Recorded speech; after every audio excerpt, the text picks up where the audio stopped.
Todas las noches me atormentaba la misma visión. A los 12 años, mi querida Caroline venía corriendo hacia mí en medio de las furiosas llamas, con la cara embadurnada de lágrimas mientras suplicaba: «Papá, ¿dónde estabas?». Yo me quedaba allí, paralizado por una tristeza insaciable e incapaz de consolarla. A medida que se acercaba, las llamas se hacían más intensas, pero a ella no le afectaban.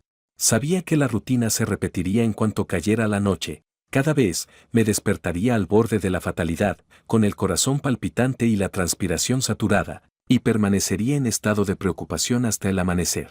Cada noche me servía más y más alcohol con la esperanza de dormir unas horas antes de que la pesadilla empezara de nuevo. Quiero que sepas que no solo me desahogo, asumo toda la responsabilidad de mis actos. Esta tortura es exactamente lo que merezco. Me llamo Cal Murphy. ¿Cuántas veces he deseado que fuera mi amada chica la que ardiera en llamas en vez de yo?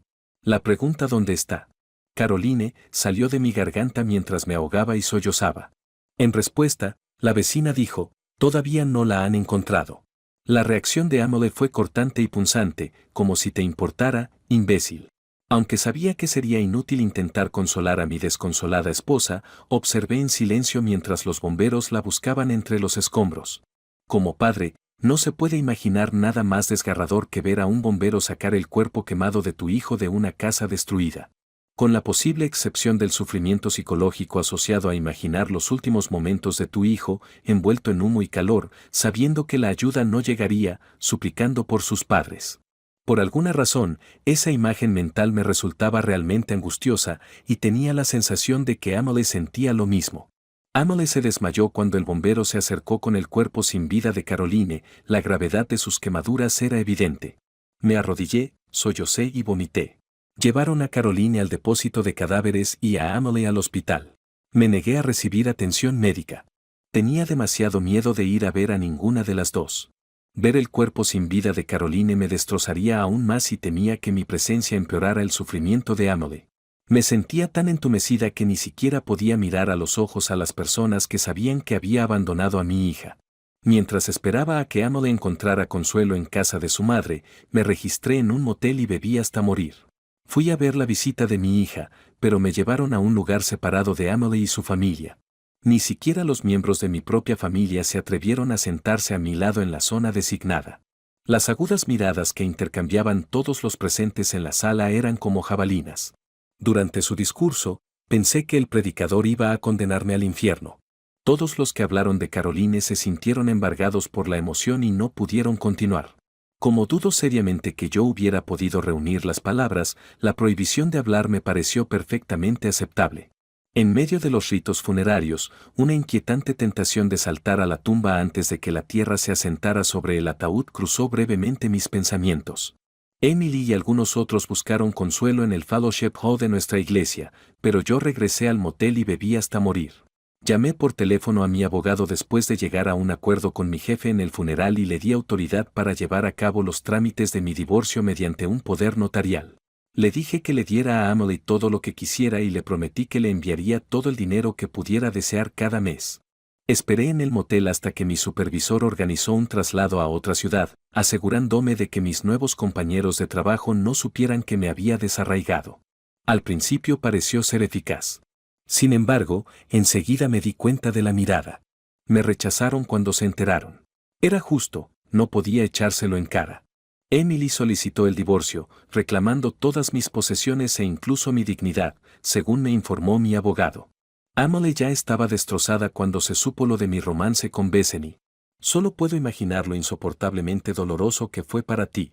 Emily exigió que renunciara a mis bienes, y lo hice en la medida en que el tribunal lo permitió. Alegó que necesitaba una orden de alejamiento permanente por mi seguridad, no por la suya, y la consiguió. Además, Emily hizo una petición demasiado compleja que el tribunal no pudo mantener, impidiéndome presentar mis respetos en la tumba de Caroline. «Vete al infierno», Emily dijo al irse, y mi abogado transmitió esos comentarios. Mi monólogo interior que le repetía era: «Ya estoy allí». Muchos me han preguntado si pensé en poner fin a mi vida durante ese tiempo. No solo eso, sino todos los miserables días desde entonces, es mi respuesta inquebrantable. ¿Por qué razón no lo hice? Curiosamente, por el bien de Emily. Ella ni siquiera me deseaba lo mejor. Sin embargo, mi suicidio le impediría recibir cualquier reembolso de mi seguro de vida. Además, mi pretendida pensión alimenticia de por vida nunca llegaría a buen puerto. Estaba indecisa, luchando a brazo partido por salir de la cama y enfrentarme al mundo, aunque sabía que debía hacerlo. Pepsi Light, tortilla chips y sándwiches de mantequilla de cacahuete y mermelada eran los pilares de la dieta de mi nueva ciudad. En un barrio de mala muerte, vivía en un apartamento destartalado y barato. Nunca denuncié un atraco, pero se convirtieron en algo habitual. Lo máximo que me sacaban eran $12. No le veía sentido a usar tarjetas de crédito y el dinero carecía de significado para mí. Teníamos muy pocos servicios públicos, ni televisión ni internet. La única persona que conocía el número asociado a mi económico TracFone era mi abogado. A Emily le dediqué hasta el último céntimo. A veces mi abogado me avisaba de que había gente intentando ponerse en contacto conmigo, y a menudo decían que estaban preocupados por mí. Odiaba a la gente que sabía la respuesta a cada pregunta que me hacían, ya que era tan obvia. No, las cosas no están bien, y nunca lo estarán, por mi negligencia, era la cruel realidad. Mis padres, que querían mucho a Caroline, eran los únicos a los que no podía responder. Por mucho que quisiera llamarlos, no reunía el valor necesario. Me dieron el espacio que necesitaba para recuperarme, asegurándome su amor y su apoyo a pesar de que yo sentía que no tendría tiempo suficiente para recuperarme en toda una vida. Me revolqué en la miseria durante mucho tiempo hasta que mi abogado por fin me dio la noticia. Emily se había vuelto a casar y quería que dejara de enviarle dinero. Pero yo me mantuve firme en mis pagos. Emily rechaza firmemente cualquier relación contigo, me contestó sin rodeos. Lo que ella llama tu dinero de sangre es inaceptable para ella. Al contrario, te sugiere encarecidamente que hagas penitencia con él. Fue menos caritativa en su primera propuesta. ¿Implica penitencia? Mis pensamientos habían vagado sin rumbo hacia el dolor y la condenación, pero la contrición. ¿Cómo se siente uno al ser responsable de la muerte de su hijo? El discernimiento se me escapaba. Pedí consejo a mi camarera favorita, que también era psicóloga licenciada, ya que era la terapeuta más cualificada que conocía. Para obtener ayuda, le expliqué lo que había hecho y lo mucho que necesitaba arrepentirme. ¿Sabes si habrías podido salvarla de haber estado allí?, me preguntó. Creo que lo habría intentado, sí. Teniendo en cuenta la incertidumbre de si podrías haberla salvado, ¿hay alguna forma de que hubiera escapado de forma independiente, sin ayuda? Arriba, estaba atrapada. Había un tramo de escaleras justo fuera de su ventana que podría haber utilizado para escapar. Las ventanas de su casa no me son familiares. Podría haber sido difícil abrirlas si son similares a las mías. ¿Podría haber escapado su hija abriendo la ventana lo suficiente? No lo sé. Lo dudo mucho. Aunque no puedas deshacer lo que le ocurrió a tu hija, tal vez resolver ese problema podría evitar que les ocurran tragedias similares a futuros niños. Podría ser una forma de encontrar la redención. En ese mismo momento, me di cuenta, había perdido todo ese tiempo lamentando mi propia pérdida, pensando que eso haría que Caroline me entendiera y me perdonara. No había pensado en hacer de su muerte un catalizador para evitar más tragedias como esta.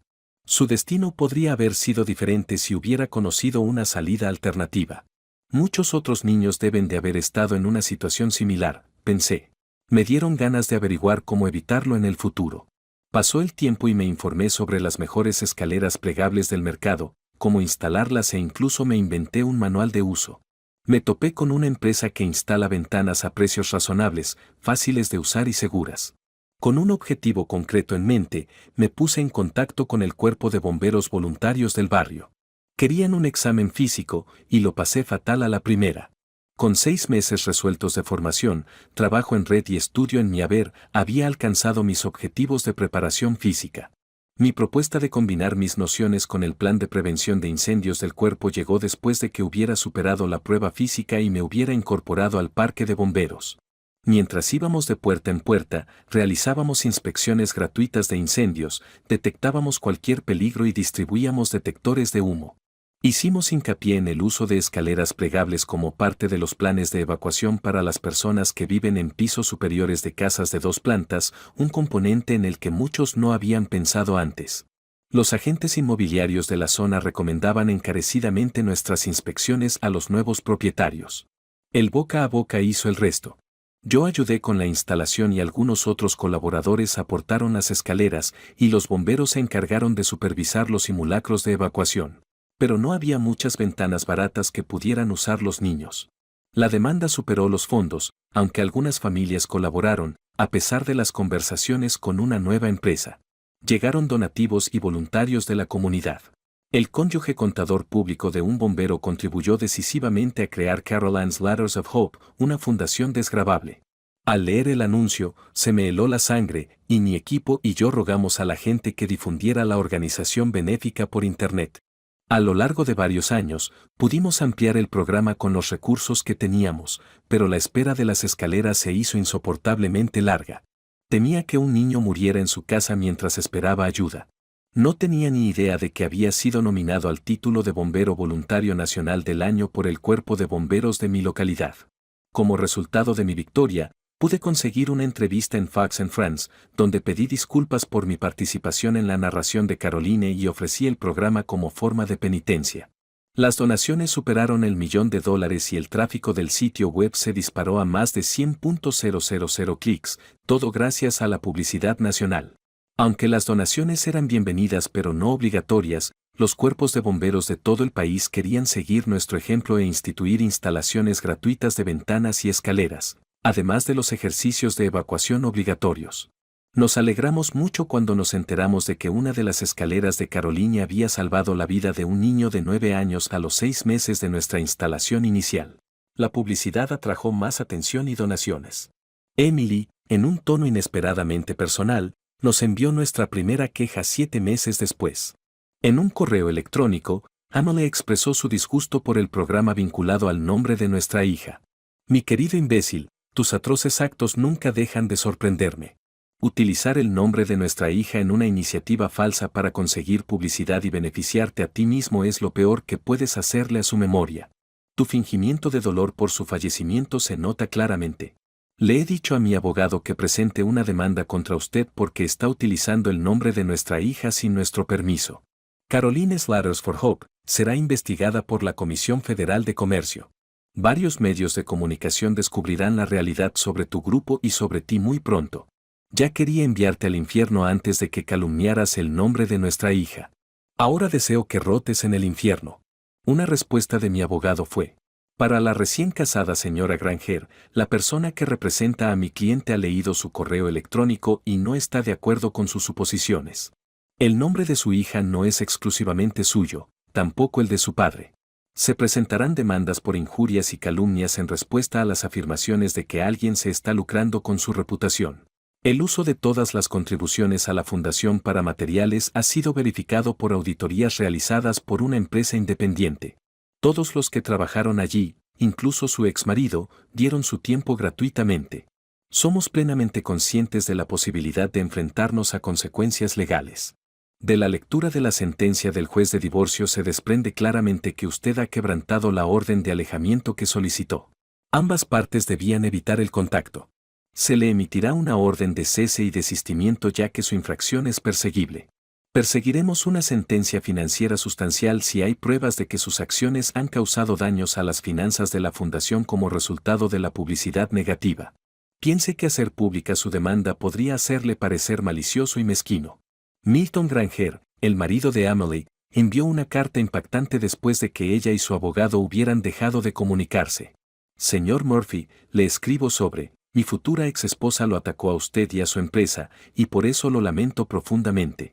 A pesar de su ira hacia usted y su dolor por la muerte de Caroline, me casé con Emily con la esperanza de descubrir una dama cariñosa y atenta. Su dolor fue sentido por muchos, incluyéndome a mí. Pero ella no mejoró, de hecho, empeoró. Llegué a la conclusión de que se casó conmigo para beneficiarse económicamente, con la intención de cortar la única fuente de ingresos entre los dos. Su resentimiento nunca desapareció, a pesar de mis esfuerzos. Me divorcié por la fuerte reacción de Emily a las escaleras de Caroline. Tenía la intención de escribir un editorial que se distribuiría a las fuentes de noticias de todo el país. Pidió a las plataformas en línea que retiraran el sitio web y cualquier referencia favorable al mismo de sus plataformas. Una entrevista con ABC en la que le atacó, acusándole de negocios financieros cuestionables y de la falta de pruebas de que Caroline's Ladders ayudara a algún niño fue su mejor momento, como ella dijo. Nombra un niño salvado por Caroline's Ladders, dijo como regalo de despedida. ¿Seguro que no puede? ABC me ha informado de un próximo seguimiento que verificará las afirmaciones hechas en reacción al primer programa. Debido al gran número de respuestas, se planteó esta pregunta. Este cheque de $100,000 para Caroline's Ladders se inserta para enfatizar mi posición. Deseo sinceramente que Amelie reciba la ayuda que necesita. Recen por nosotros. La vida de Milton Granger. Un cambio catastrófico. Trágicamente, Amelie aún no era objeto de acciones legales cuando ocurrió el incidente. Mientras volvía de hacer la compra, Cal recibió una llamada informándole de que una casa cercana estaba ardiendo. Esta casa estaba situada cerca del lugar donde Cal había colocado personalmente una escalera. No se molestó en ponerse el equipo de bombero.